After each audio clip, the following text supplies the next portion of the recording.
এসে গেছে আপনাদের মাঝে। বলছি এই যে মৎস্যজীবীদের উদ্দেশ্যে কিছু কথা বলছি। অর্থাৎ আমরা এই যে মৎস্যজীবীরা যে বঙ্গোপসাগরে রূপালী ইলিশ ধরার জন্যে এরা তো বসে আছে প্রাকৃতিক দুর্যোগ কারণে। এবার কবে ওরা বেরোবে ঠিক বলতে পারছি না, তবু আপনাদের একান্ত, নাইলে এই মৎস্যজীবীরা যদি মাছ শিকার না করে নিয়ে আসে এদের সংসার অচল হয়ে যাবে। এখন আষাঢ় মাসের প্রায় অনেক দিন গড়িয়ে গেছে, এদের দুশ্চিন্তার ভাঁজ এসে গেছে। যেমন মহাজন, মাঝি, লেবার, এদের দুশ্চিন্তার ভাঁজ এসে গেছে। এখনও ঠিকঠাক করে এরা রূপালী ইলিশ ধরতে পারছে না।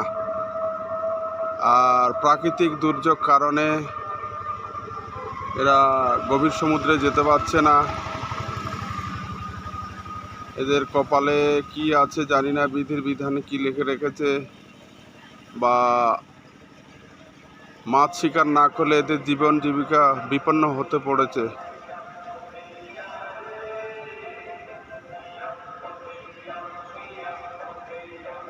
হ্যালো,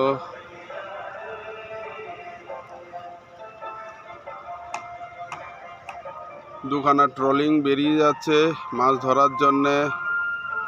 এরা বহুদিন উপকূলে থেকেছিল, বেরিয়ে যাচ্ছে। আর আমাদের এই হাতানিয়া দোয়ানের মধ্য দিয়ে বাংলাদেশের জাহাজ চলাচল করে।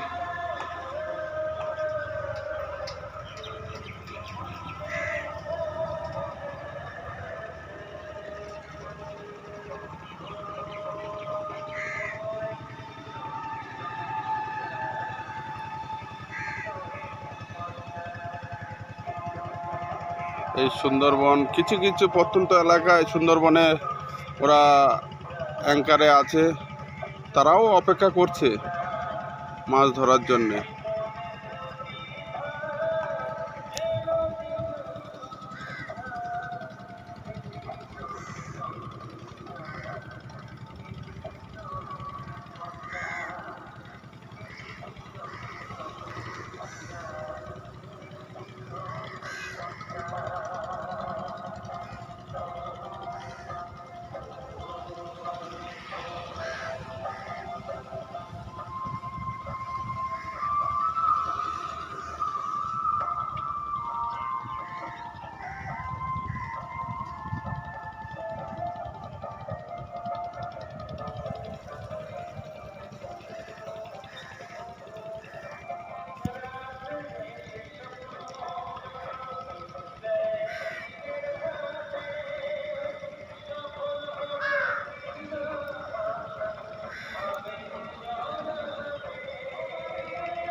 চলছে, এরা গভীর সমুদ্রে পাড়ি দিচ্ছে।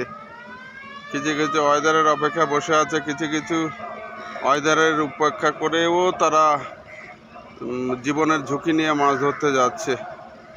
কিছু করার নেই, দুর্বিষহ হয়ে পড়েছে এবং জীবন তাগিদে ওরা পাড়ি দিচ্ছে বঙ্গোপসাগরে। ওরা হয়তো উপকূল এলাকায় আরও কাছাকাছি, সমুদ্রের কাছাকাছি যে অ্যাঙ্কারে থাকতে পারে।